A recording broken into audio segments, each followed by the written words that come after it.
Consider the following diagram of a traditional DC to DC buck converter.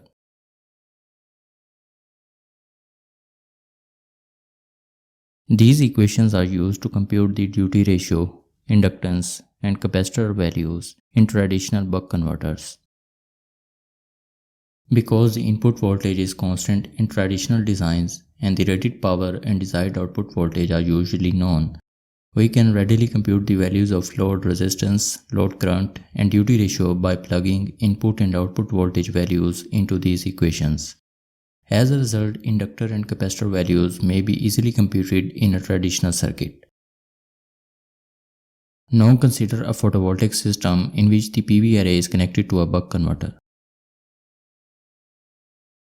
Because the value of array power and voltage vary from 0 watt to maximum power and 0 volt to open circuit voltage, the value of buck converter's input voltage is not fixed or constant in a PV system.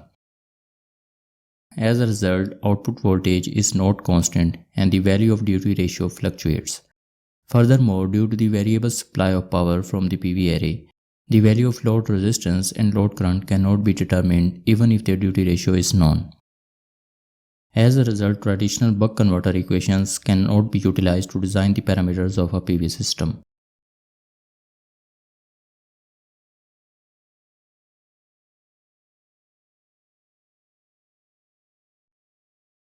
Although there is no standard procedure for designing buck converters for PV systems, engineers usually design DC to DC converters through trial and error. However, in this video, I show you how to quickly determine the best values of buck converter parameters for a PV system using a systematic method.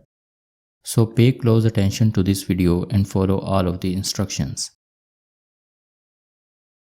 The first step in designing a buck converter is to assess the PV array's specification under standard testing conditions, that is 1000 watt per meter square and 25 degrees centigrade, as well as worst case conditions, that is 50 watt per meter square and 25 degrees centigrade.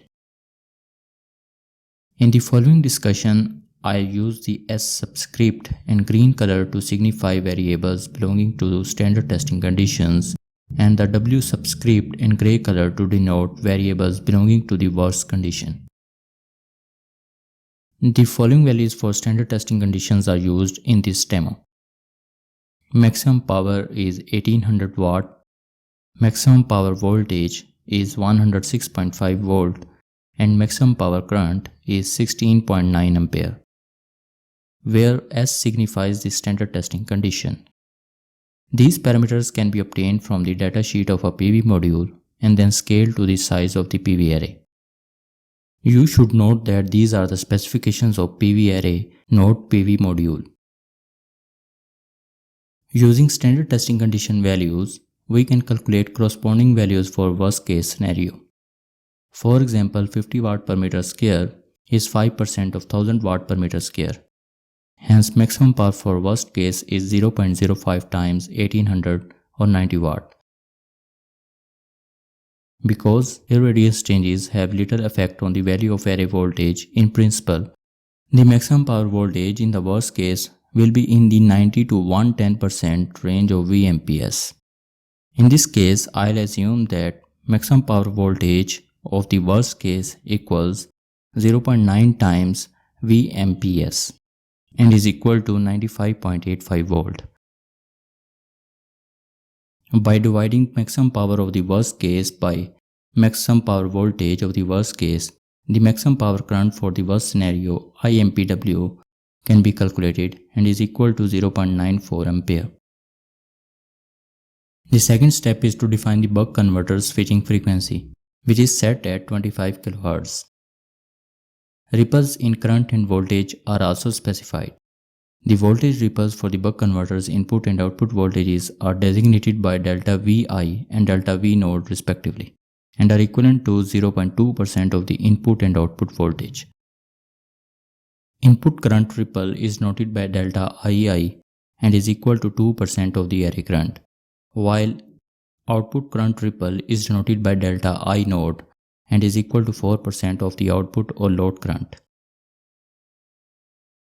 The third step is to determine the PV array's internal resistance at MPP, which is indicated as RMP and equals VMP by IMP. This number is determined for both standard testing condition and worst case scenario, with RMPS equaling 6.3 ohms and RMPW equaling 102 ohms respectively.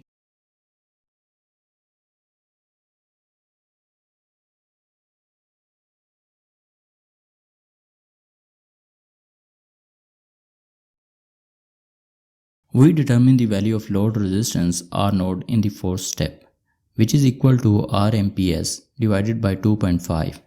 In our example, the value of R node is 2.52 ohms. The value of the duty ratio at MPP, represented by DMP and given by the square root of R node by RMP, is calculated in the fifth step. This number is determined for both standard and worst case scenario. Therefore, DMPS equals 0.6325 and DMPW equals 0.1572.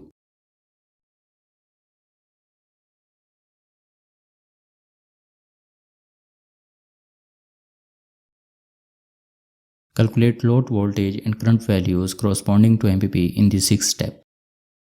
V node stands for load voltage and is calculated by multiplying DMP by VMP. The load current is noted by I node and is calculated by dividing V node by R node. These figures are derived for both standard and worst case scenario. Load voltage and current for standard testing conditions are 67.4 volt and 26.73 ampere respectively. Load voltage and current for worst case scenario are 15.07 volt and 5.98 ampere respectively. The values of ripple voltages and current are determined in the seventh step for standard testing and worst case scenario as follows. Delta VIS is 0.213 volt. Delta V node S is 0.1348 volt. Delta IIS is 3.38 ampere. Delta I node S is 10.692 ampere. Delta VIW is 0.1917 volt. Delta V node W is 0.03014 volt. Delta IIW is 0.188 ampere and delta I node W is 2.392 ampere. In the final and eighth step, the following equations are used to compute the values of the inductor, input and output capacitors of the buck converter. Keep in mind that these are the buck converter's modified equations, which were developed by trial and error. These formulas have no mathematical foundation and just provide you with the estimated optimum buck converter parameter values.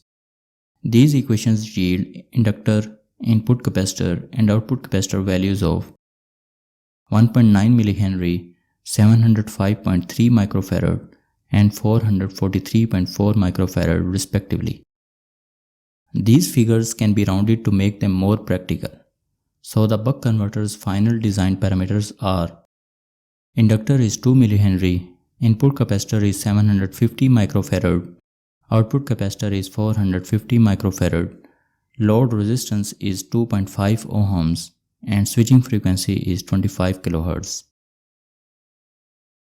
The buck converter design is now complete and we will go to the simulation to see if the design parameters produce the desired results or not. I am going to utilize the PSIM software for this, and I have generated a 3x2 PV array with the identical specifications that we use to design our buck converter parameters. On the screen, the full specifications of each PV module and the overall array are displayed.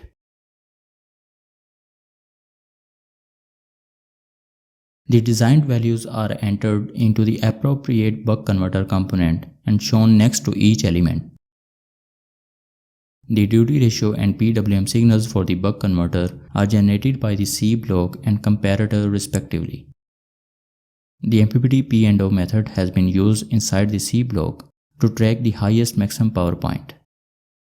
The step size of the P&O algorithm has been set to 0.1. Previous videos, which have links in the description, have covered the detailed design technique for PV arrays and P&O code in PSIM software. The switching frequency of the triangular wave voltage source has been set to 25 kHz. The simulation total time is set to 0.1 seconds with a time step of 4 microseconds in the simulation control. Now it's time to put the simulation to the test. The array power, array voltage, load voltage and array current curves are shown here.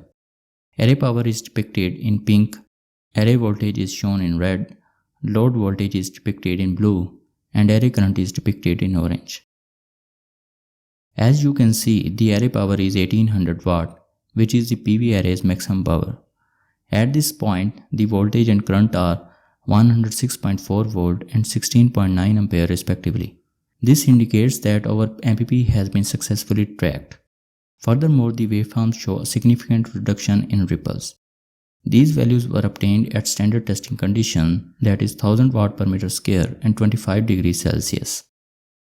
Under partial shading and lower irradiation values, the performance of the designed converter can also be tested. As can be seen in the graphs, maximum power, which is 970 watt at 71.5 volt, is already being tracked, and waveforms have very few ripples even at lower irradiations. These results verify that this method gives us the best values of buck converter parameters which produce minimum ripples in the output waveforms. This was a guide to designing a buck converter for a PV system. Please ask any questions you may have in the comments area. Please subscribe to my channel and see you in the next video.